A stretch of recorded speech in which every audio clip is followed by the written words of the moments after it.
Haven't seen you for a while. I've been around. Yeah. Yeah. I've been keeping busy, running around a bit. Rodney Dangerfield was known for pushing boundaries, but there was one night that went too far, even for him. On the biggest stage in late-night television, a single joke changed the mood in seconds, and what followed shocked both the audience and the people watching at home. It wasn't just another stand-up set. It was a moment that tested limits, challenged rules, and put his place on the show in real danger.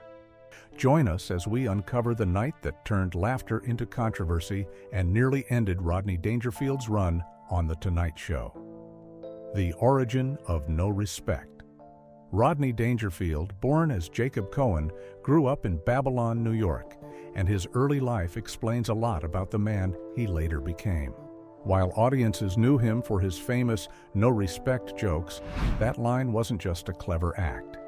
It came from real experiences that started when he was just a child. One of the biggest influences on his childhood was his father, Philip Cohen. He worked as a vaudeville performer, traveling from place to place for shows. Because of that, he was rarely home. Rodney grew up without a steady father figure, and over time his father became more of an absence than a presence. Eventually, he left the family completely. For a young boy, this created a strong feeling of being unwanted and forgotten. If his father was absent, his mother was physically there but emotionally distant. Rodney often described her as cold and unkind. She didn't show affection or support in the way a child needs. There were no birthday celebrations, no small signs of care, and no encouragement. One painful story he shared was about saving money for a football uniform, only for his mother to take that money from him. Moments like that stayed with him. They didn't just hurt at the time, they shaped how he saw himself. After his father left, the family moved to Queens, New York. Life there wasn't any easier. Rodney and his sister grew up in a small, broken household where emotional connection was almost missing. The home felt quiet, but not in a peaceful way. It felt empty. This kind of environment made Rodney feel isolated, even when he wasn't alone. All of this had a deep psychological effect on him. From a young age, he developed a strong sense of insecurity. He often felt like he didn't matter, like he wasn't worthy of attention or care. These feelings didn't go away as he grew older. Instead, they stayed with him and became part of how he saw the world. Rejection, for him, wasn't just something that happened occasionally, it felt constant. By the time he was 15, Rodney found a way to deal with these emotions. He turned to comedy. Writing jokes became a private escape. It gave him a way to express what he was feeling without directly talking about his pain. When he made people laugh, even in small moments, it gave him a sense of control and relief. Comedy became more than just a hobby. It became a tool for survival. This early emotional damage didn't just influence his decision to become a comedian. It shaped the kind of comedian he became. His jokes often pushed boundaries. They were sharp, sometimes uncomfortable, and very honest. The famous no respect line worked because it came from a real place. He wasn't pretending to feel ignored. He had lived it. And as his career grew, that same pain would lead him to take risks that didn't always go over well, especially on live television. The Jack Roy years. After a difficult childhood, Rodney Dangerfield was ready to start over. As a young man, he changed his name from Jacob Cohen to Jack Roy. This wasn't just a small change. It was his way of leaving behind the pain of his early life and trying to build something new in show business. He believed a new name could give him a better chance to succeed. In the beginning, things were not easy. Jack Roy struggled to find his place in entertainment. One of his early jobs was as a singing waiter. That meant he had to serve food while also trying to entertain customers with songs and jokes. It was a tough job because people didn't always pay attention and the pay was low. He also performed in small clubs, but he didn't stand out. At that time, he didn't have the strong voice or clear style that would later make him famous. He was just another performer trying to get noticed in a very competitive field. After years of trying and not getting far, Jack reached a breaking point. In 1949, he made a major decision that would change his life. This moment is often called his great departure. He walked away from comedy completely. He felt like he had failed and needed to focus on something more stable. For him, survival became more important than chasing a dream that wasn't working. He moved into blue-collar work and began building a different kind of life. He worked as a truck driver and later became a salesman for aluminum siding. Surprisingly, he did very well in these jobs. He was disciplined, focused, and willing to work long hours. In fact, he became one of the top salesmen in his field. This showed a different side of him. He wasn't just a struggling comedian. He was someone who could succeed when he applied himself fully. Even with this success, something was missing. While he had financial stability, he didn't feel fulfilled. The creative part of him was still there, but it had no outlet. He had traded uncertainty for security, but the cost was his passion. This created a quiet frustration that kept building over time. Around this same period, Jack started using cannabis. What began in the early 1940s slowly became a long-term habit. For him, it wasn't just about relaxation. It played a deeper role. He believed it helped him manage stress and deal with his inner struggles. The feelings of insecurity and sadness from his childhood had not disappeared. Even though he was doing well on the outside, he still carried those emotions inside. Cannabis became something he relied on to feel calmer and more in control. As the years passed, Jack Roy found himself caught between two worlds. On one side, he had a stable life with steady income and clear responsibilities. On the other side, he had an unfulfilled dream of performing and making people laugh. This created a growing tension inside him. He had proven that he could succeed in a normal life, but it didn't feel like enough. That tension would eventually push him to make another big decision, one that would bring Rodney Dangerfield back to the stage in a completely new way. Joyce Indig. During the years when he stepped away from comedy, Rodney Dangerfield, then still known as Jack Roy, met Joyce Indig. She was a singer, so she understood the ups and downs of show business. Still, the two made a very clear decision. They wanted a normal life. They left the stage behind and moved to suburban New Jersey, hoping a quieter routine would give them the stability they both lacked growing up. They got married in 1949 and tried to build that life together. On the surface, everything looked fine. Rodney was working steady jobs and they were raising a family. But behind closed doors, things were far from peaceful. Their relationship quickly became tense. Small disagreements would turn into long arguments. Over time, the tension became a constant part of their daily life.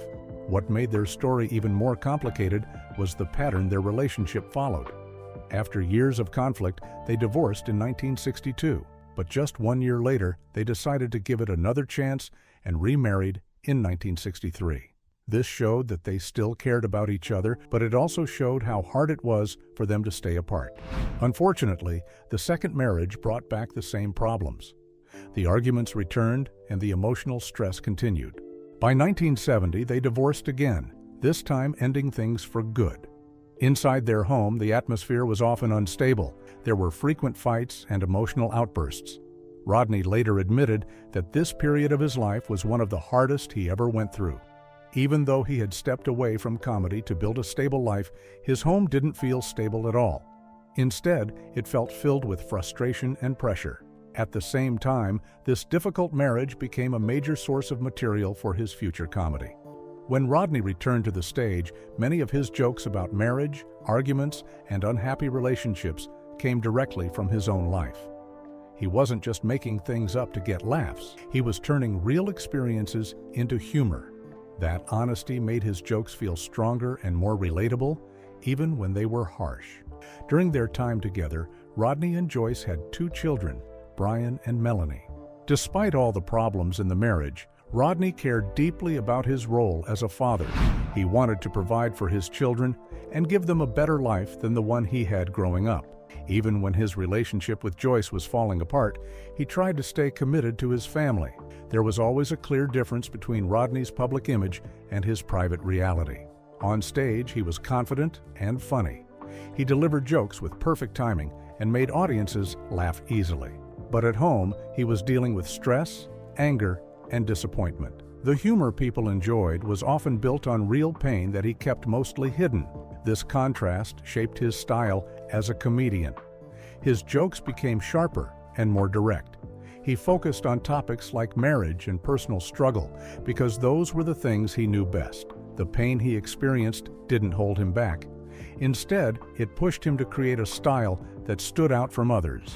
And as his personal life continued to break down, something unexpected was about to happen. He was getting ready to return to comedy in a way no one saw coming.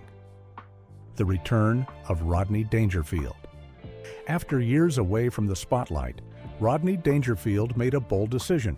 In the 1960s, he was going back to comedy. His time as Jack Roy had given him financial stability, but it never gave him satisfaction. The urge to perform never left him. This time, though, he wasn't returning as the same struggling entertainer. He came back with a new identity, a clearer voice, and a much stronger sense of who he was. That's when the name Rodney Dangerfield was fully born. Along with it came the character that would define his entire career, the no-respect persona. This wasn't just a catchy line, it was built directly from his life experiences. His difficult childhood, his failed first run in comedy, and his troubled marriage all came together in this one idea. When he said he got no respect, people believed him because it felt real. His comeback didn't happen overnight, but it didn't take long for people to notice something different about him. Rodney's style stood out. He told short, direct jokes that were easy to follow, but carried a sharp edge. He often made himself the target, talking about how badly he was treated by his family, his wife, and society in general. This self-deprecating style made audiences laugh, but it also made them connect with him. They could see the honesty behind the humor. As his confidence grew, so did his willingness to push boundaries. His jokes became more daring and sometimes a little uncomfortable. He wasn't afraid to talk about personal struggles, relationships, and social issues in a blunt way. This gave his comedy a slightly provocative tone, especially compared to other comedians of the time who kept things safer. Still, he managed to balance that edge with charm, which helped him reach a wider audience. One of the biggest turning points in his career came when he started appearing on The Tonight Show, starring Johnny Carson. At the time, this was one of the most important platforms for any comedian. A strong performance on that show could change a career overnight. Rodney understood the pressure, and he delivered. His appearances were sharp, fast, and memorable. Audiences loved him, and his popularity quickly grew. His relationship with Johnny Carson played a major role in this success. Carson was known for being selective about the comedians he supported. If he liked a performer, it meant something. Rodney earned that approval through consistent performances. Carson respected his timing, his originality, and his ability to connect with the audience. This helped Rodney gain credibility in the industry. Over time, Rodney built trust not just with Carson, but with network television audiences as well. This was important because TV had strict standards. Comedians had to be funny without crossing certain lines. Rodney managed to walk that line carefully, at least in the beginning. He gave people something fresh and different, but he didn't go too far yet. This period marked a major shift in his life. After years of struggle and frustration, he was finally getting the recognition he had always wanted. But as his confidence grew and his material became bolder, it was only a matter of time before he pushed things a little too far. The Comedy Club. As Rodney Dangerfield became more successful, he started thinking beyond just performing. He wanted a place where comedy could be done his way, without limits. That idea led to the opening of Dangerfields in 1969. Located in New York City, the club quickly became one of the most important comedy venues in the country. Owning his own club gave Rodney something he had never truly had before: full control. He wasn't just a performer anymore, he was also in charge of the environment. He could decide who performed, what kind of material was allowed, and how the shows were run. This meant comedians didn't have to worry about strict television rules. They could be more open, more honest, and sometimes more controversial. For Rodney, this freedom was exactly what he had been missing. The atmosphere at Dangerfields was very different from what people saw on TV. The audience came expecting bold and unfiltered comedy. This allowed Rodney and other performers to test new ideas and push boundaries without fear of being censored. It became a place where comedians could take risks and see what worked in real time. That kind of space was rare, and it helped the club build a strong reputation. Around the same time, HBO was starting to change the way people watched entertainment. Unlike traditional television, HBO didn't have the same strict content rules. Rodney saw this as a huge opportunity. He used Dangerfields as a stage for several HBO comedy specials. These shows brought the raw energy of the club directly into people's homes. Viewers could now see a different side of comedy, one that was more direct and less restricted. Another important part of Dangerfield's success was Rodney's role as a mentor. He didn't keep the spotlight only for himself. Instead, he used his platform to help new comedians get noticed. Many performers who later became famous got early opportunities at his club. Names like Jim Carrey, Sam Kinison, and Tim Allen all benefited from Rodney's support. He believed that if someone was funny, they deserved a chance, no matter how different their style was. As time went on, Rodney himself started to experiment more with his material. The safety of television had once shaped his jokes, but the club gave him space to go further. His humor became darker and more daring. He talked more openly about relationships, personal struggles, and topics that were often avoided on network TV.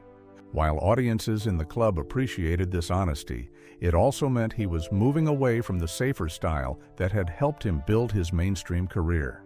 This shift was important. Rodney was no longer just a TV comedian. He was becoming a voice for a more raw and direct kind of comedy. He enjoyed the freedom, but it also came with risks. The same jokes that worked in a club full of adults might not be accepted on national television, and soon that difference between club comedy and TV expectations would lead to a moment that changed everything. Joan Child. After years of chaos in his personal life, Rodney Dangerfield found something he had never really experienced before: stability. That change began in the early 1980s when he met Joan Child in Santa Monica. Their meeting was simple and unexpected. Rodney walked into a flower shop called Child's of London, and Joan was the owner. What started as a normal visit quickly turned into something more. He kept coming back, and over time, they formed a connection that would last for the rest of his life. Joan was very different from the people Rodney had been with before. She was calm, organized, and focused. Their relationship developed slowly, and they eventually got married in 1993. By that point, Rodney had already lived through years of emotional ups and downs, especially during his marriage to Joyce Indig. With Joan, things felt different from the start. There was less conflict and more understanding. Their home life became quieter and more structured. This new dynamic gave Rodney something important: emotional grounding. For most of his life, he had been dealing with stress, insecurity, and constant tension. Joan didn't try to change who he was, but her steady presence helped balance his personality. She created an environment where he could relax, something that had been missing for decades. Even though he still struggled with anxiety and depression, having a stable partner made a noticeable difference. Joan also played a major role in helping Rodney adapt to a changing world. In the mid-1990s, the internet was still new, and most celebrities didn't take it seriously. Joan saw its potential early on. In 1995, she helped Rodney launch his official website, making him one of the first major entertainers to have an online presence. This move allowed him to connect directly with fans in a new way. It showed that even later in his career, he was still evolving, and much of that was because of Joan's influence. When you compare Joan to Joyce Indig, the difference is clear. Joyce's relationship with Rodney was filled with arguments and emotional highs and lows. It was unpredictable and often stressful. Joan, on the other hand, brought consistency. She didn't create drama, and she didn't add to his struggles. Instead, she helped reduce them. This contrast highlights how much Rodney's personal life had changed over the years. Even with this stability, there wasn't a complete shift in Rodney's comedy. His material still carried the same sharp edge. He continued to joke about relationships, frustration, and feeling misunderstood. That part of him didn't disappear because it was built over a lifetime of experiences. Joan brought peace to his personal life, but she didn't erase the past that shaped his humor. What did change was his overall balance. He was no longer living in constant emotional conflict. He had someone he could rely on, someone who supported him both personally and professionally. This allowed him to continue working and performing even as he got older. But while Joan helped bring calm into his life, The habits and struggles he had carried for decades were still there, and they would continue to affect him in ways that were hard to ignore. Rodney and Johnny. Before any controversy or tension ever came into the picture, Rodney Dangerfield and Johnny Carson shared one of the most important comedian-host relationships in television history. For Rodney, getting on The Tonight Show, starring Johnny Carson, wasn't just another booking, it was the opportunity that helped turn him into a household name. One of Rodney's most memorable appearances on the show perfectly captured why Carson admired him so much. From the moment he stepped on stage, Rodney went straight into his signature self-deprecating style. He fired off one quick joke after another, all centered around his famous "no respect" theme. The rhythm was fast, the delivery was sharp, and every line hit. The audience laughed non-stop, but what really stood out was Johnny Carson's reaction. Carson wasn't just smiling politely, he was completely losing control with laughter. At several points, he leaned back in his chair, clearly overwhelmed by how funny Rodney was. This kind of reaction mattered. Carson had seen countless comedians over the years, and he didn't laugh that hard for just anyone. His genuine response told viewers at home that Rodney was special. That moment helped strengthen their connection. Carson respected comedians who could deliver consistently, and Rodney proved that he could do it under pressure. Performing on national television was very different from performing in a club. Timing had to be perfect, and jokes had to land without crossing certain lines. Rodney managed to do both, which earned Carson's trust. Their relationship grew stronger with each appearance. Rodney became a regular guest on the show, and every time he returned, the expectations were higher. Still, he delivered. Carson often invited him over to the couch after his set, which was a sign of approval. Not every comedian got that chance. It meant Carson valued not just his jokes, but also his presence and personality. Off camera, there was also a level of professional respect between them. Carson understood how difficult stand-up comedy was, and he appreciated Rodney's work ethic. Rodney, in turn, knew how important Carson's support was for his career. He didn't take those appearances lightly. He prepared carefully and made sure he gave his best every time. What made their dynamic work so well was the balance. Rodney brought raw, honest humor, while Carson provided a steady and controlled environment. Together, they created moments that felt natural and entertaining. Viewers could see that the laughter wasn't forced. It was real, and that made it even more enjoyable to watch. At this stage in his career, Rodney knew how to stay within the limits of network television. His jokes were edgy, but they were still acceptable for a wide audience. This helped him build a strong reputation, both with viewers and with Carson himself. But as time went on, Rodney's style continued to evolve. The same boldness that made him so funny would eventually push him closer to the edge, and that's when things between him and Carson would start to change. Depression and final years. For most of his life, Rodney Dangerfield made people laugh, but behind that humor was a struggle he kept hidden. He dealt with depression from a very young age. Even when he became famous and successful, those feelings didn't go away. He didn't openly talk about them for decades. It wasn't until much later in life that he admitted how deep that sadness really was. On stage, he looked confident and in control. Off stage, he often felt the opposite. To manage these feelings, Rodney relied heavily on cannabis. He started using it in the early 1940s and continued for most of his life. For him, it wasn't just a casual habit. He believed it helped control his anxiety and calm his mind. It became what many describe as his anxiety anchor. He felt that without it, his stress levels would become overwhelming. Even though he also went to therapy and found it helpful, he never gave up cannabis. It was something he depended on every day. This dependency created problems, especially later in life. There were several incidents in hospitals where Rodney insisted on using cannabis despite strict rules. Hospitals have clear safety policies, especially around smoking, but Rodney struggled to follow them. These situations caused tension with medical staff and sometimes led to legal concerns. It showed how deeply he relied on the habit, even when it put him in difficult situations. As he grew older, his health began to decline. In 2001, he suffered a heart attack while preparing to appear on The Tonight Show with Jay Leno on his 81st birthday. It was a serious moment, but he recovered and returned to the show the following year. That comeback meant a lot to him. Performing was still important, even as his body started to weaken. In 2004, Rodney underwent heart valve replacement surgery. At first, there was hope that the procedure would improve his health. Instead, complications followed. He suffered small strokes and infections, and his condition slowly worsened. He eventually fell into a coma at the UCLA Medical Center. During this time, his wife Joan Child stayed by his side. She remained with him through his final days, offering the same support she had given him for years. Rodney passed away on October 5, 2004, at the age of 82. His final moments were quiet, surrounded by family. Looking back, Rodney once said his biggest regret was that he didn't find success earlier. He wished he had more time to perform and enjoy the life he worked so hard to build. It's a simple but honest reflection. In the end, Rodney Dangerfield was a man who made millions laugh, but he spent much of his life dealing with pain that few people ever saw. And what happened on that one night with Johnny Carson shows just how far that pain could go.